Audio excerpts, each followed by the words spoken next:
I've been messing with the light forever, but I'm right next to a window and the light's coming in. I can only do so much. Look how dark it is when I do this. Oh, actually, that might work. We are gathered here today to talk about Silver Stars, aka a literary masterpiece. I drew a little silver star here, and it looks really good, but the lighting won't let you see it, so it kind of just looks like I have some dirt on my face. Nice. If you have yet to read the Frontlines series by Michael Grant, or it's just 2 books, 3 books? Wait, this tripped me up a lot when I saw it. In the back of the book, there are all the books in the series. Frontlines, obviously. Silver Stars, obviously. And then what's this? What is Soldier Girls in Action? I'm guessing a novella, but for a while I was worried I just missed a book, which doesn't make any sense. It was a very irrational fear. If you have yet to read Frontlines, then what are you doing? I'll tell you why you should read it. I'll give you a whole list of reasons why. From my very pretty notebook that I really love. So basically, Frontlines is an alternate history where women can enlist and be drafted in World War II. I read a lot of World War II novels. Historical fiction is my favorite genre next to fantasy, which I make very known. And I've realized that basically all the historical fictions I read are about World War II. I don't know why that happens, how I always gravitate towards those books, but I do. I have read about World War II from the perspective of America. I'm gonna try to name them all off the top of my head. America, Italy, Germany, Poland, England, Russia, France, etc. However, I had never read a book about the actual soldiers in the war. About the front lines. The closest I had ever gotten was in All the Light We Cannot See by Anthony Dwyer, where I think his name is like Warner. He's not even technically fighting, but he's doing like electronic stuff and he's blowing stuff up. And that's the closest I've ever gotten to actually reading about people in the war. One thing that I love about these books is that you follow such different perspectives from the 3 main characters. Rio, Frangie, and Rainey are all vastly different. They come from very different backgrounds, they have different struggles, and they are all in different parts of the war, but they're all connected. Why am I holding up the notebook like it's the book?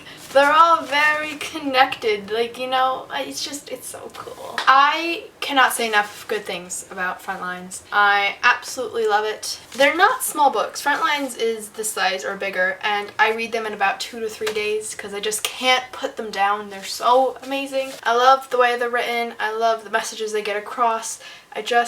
You have to read them. Silver Stars is the sequel, so I can't really say a lot without spoiling it.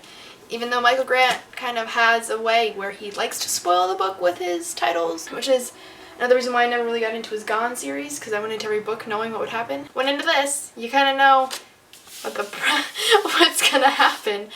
But I love it still. It gets a pass. I love it. I think the big thing that really just draws me to this story and makes me love it so much is the characters. I am a huge character person. It can be a crap storyline, but if it has amazing characters with amazing dynamics and they're layered and you love them or you hate them, I'll keep reading. I am a very big character person. Characters are very important to me. And this has not only an amazing storyline, but amazing characters. I want to be all their best friends. I love them so much. I care for them all so much. That's why when I saw this in Barnes & Noble, I was so excited because the first thing that went through my head is I get to hang out with my old friends again, which sounds really pathetic and dumb. So, unfortunately, that's all I can say without spoiling anyone. So, you should probably just go read it and enjoy it and love it and care for it. I don't know what I'm saying. So let's get into some spoilers, shall we? As usual, I didn't remember anything from the last book. I didn't remember how Frontlines ended.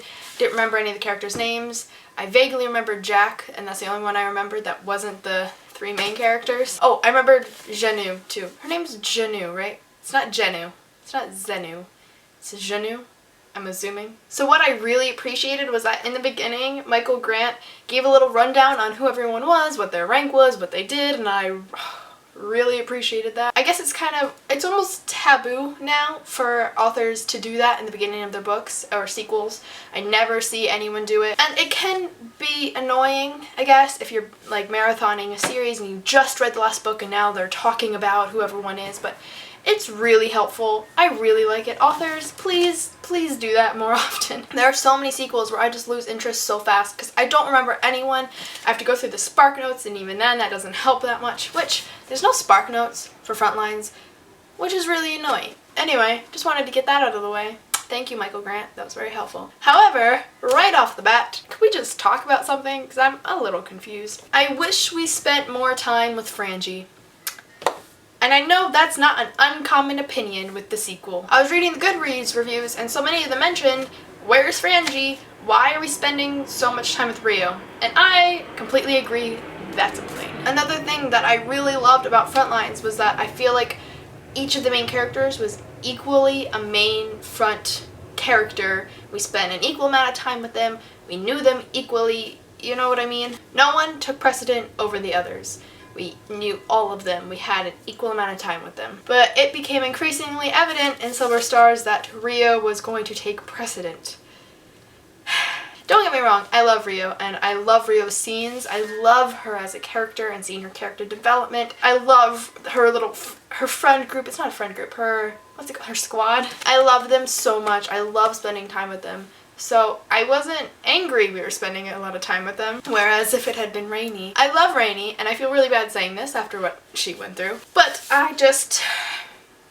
the chapters could get a little boring in the beginning of Silver Stars and in Frontlines. I hope I'm not alone in this, but I would kind of have to push myself through a Rainy chapter. Just about every Rainy chapter. Until the end of this one, when...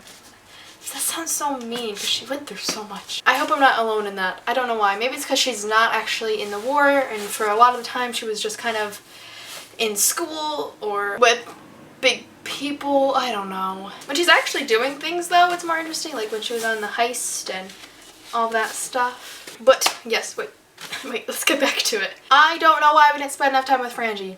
It seemed like we kept going Rio chapter. Oh, Rio chapter.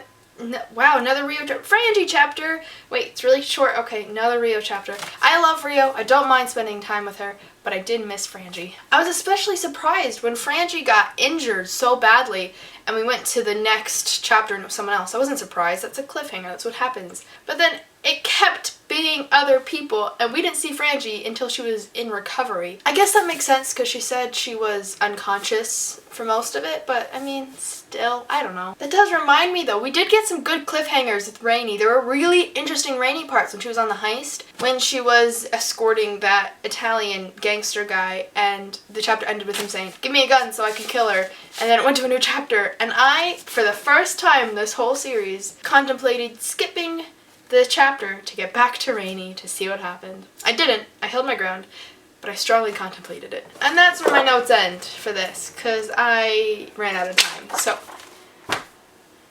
let's wing it. Something that was almost scary to see, but I'm happy was addressed, was Rio's progression as a soldier. We realized that Rio really enjoys killing, and she enjoys what she's doing, which I guess it was always kind of obvious, but it was swept under the rug. When it actually came out, I kind of sat there like, oh my god.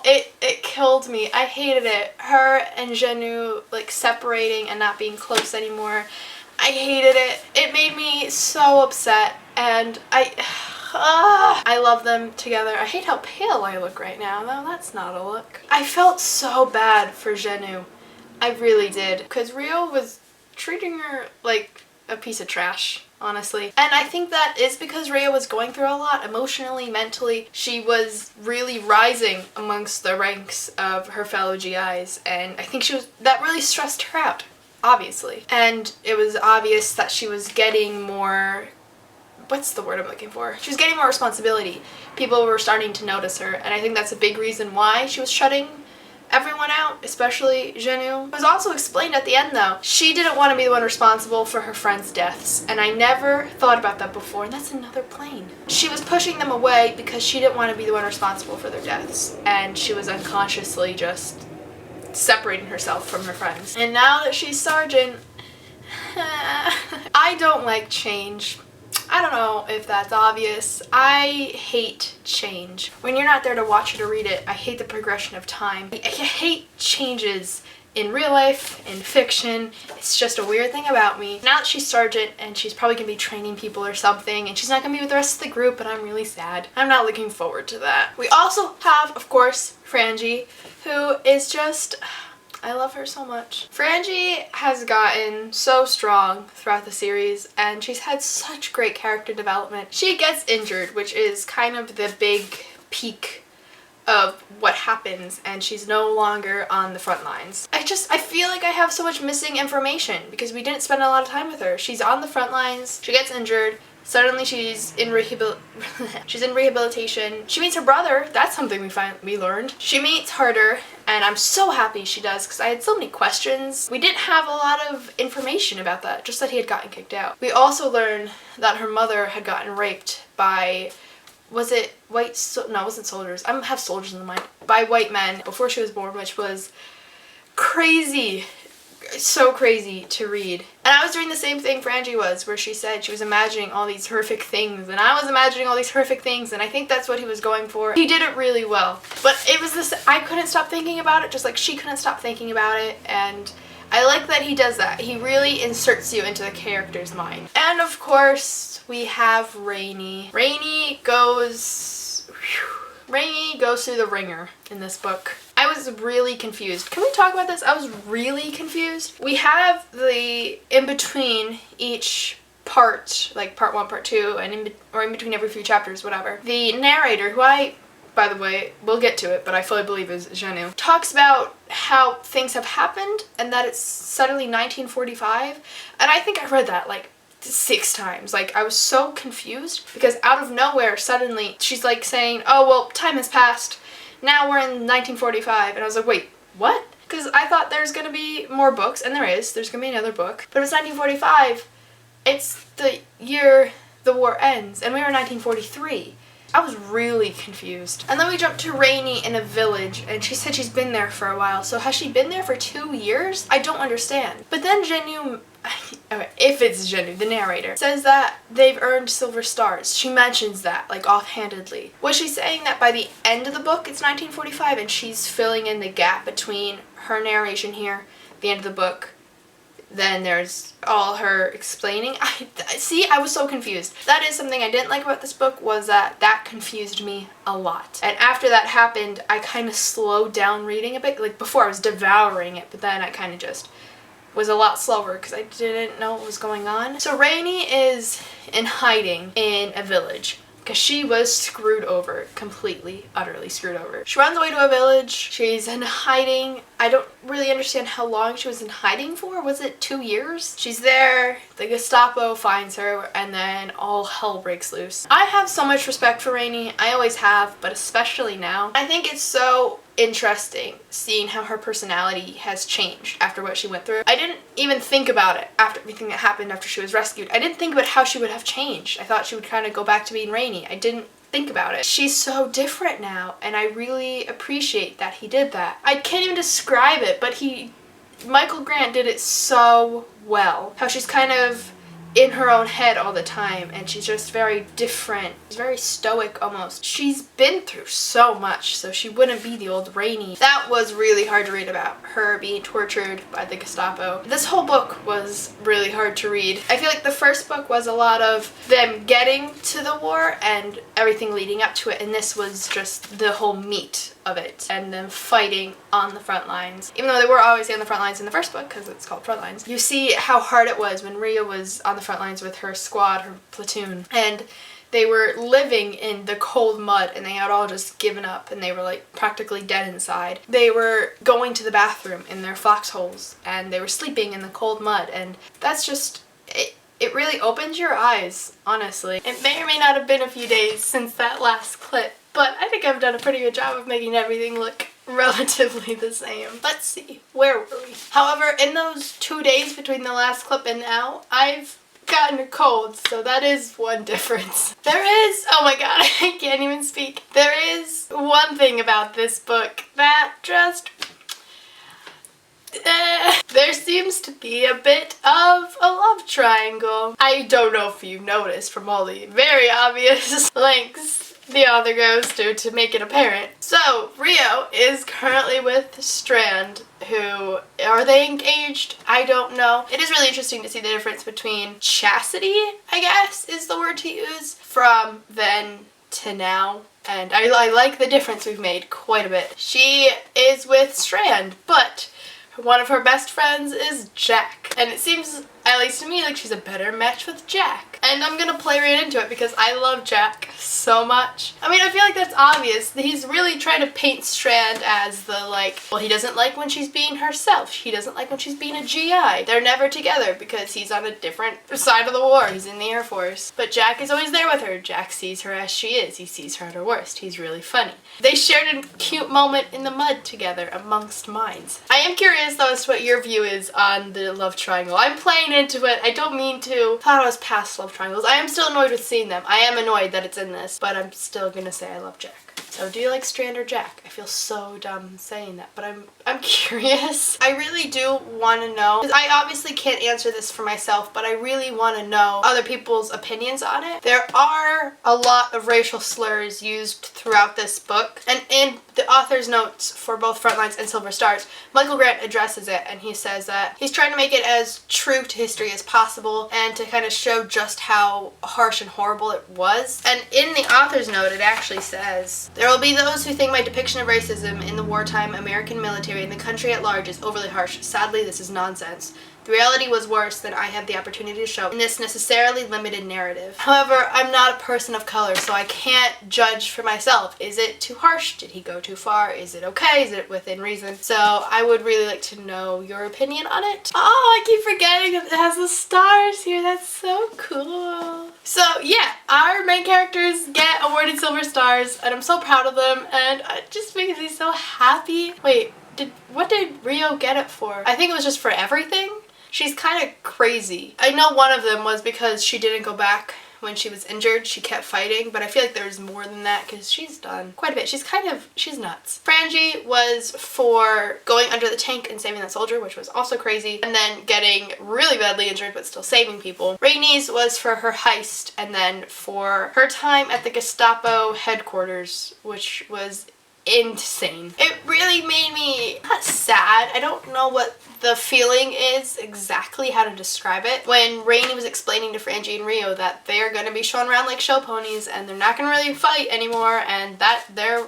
time in the war is done. They've gotten Silver Stars. They're the first woman to get Silver Stars, so now they're just media objects. I don't know. I think it's because I don't like change. I think that's what this feeling is that I can't describe. Because obviously I'm happy they're out of danger, but at the same time, I don't know. Rainie makes it very, very apparent that she is not done fighting. She wants to like personally kill Hitler herself. So she is going to go back into the war. I don't know what she's going to do. She said like she would do anything, didn't she? She said if she wasn't allowed to come back, then she would like enlist as like a fresh start, which is just crazy to me to think about. Like, can you imagine Rainie Shelterman, after everything she went through, going through basic training? So we know Rainie's definitely going back to the war. And what's Frangie doing? Did they ever say what Frangie was doing? And then Rio is now a sergeant, and I'm with her.